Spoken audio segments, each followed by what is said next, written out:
NIST 853 Revision 5 MA2 Controlled Maintenance.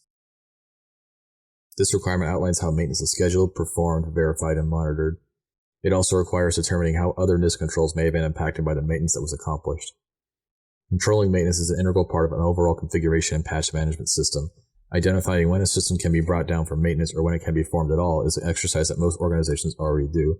However, an overlooked aspect of the maintenance is documentation and verification of other controls.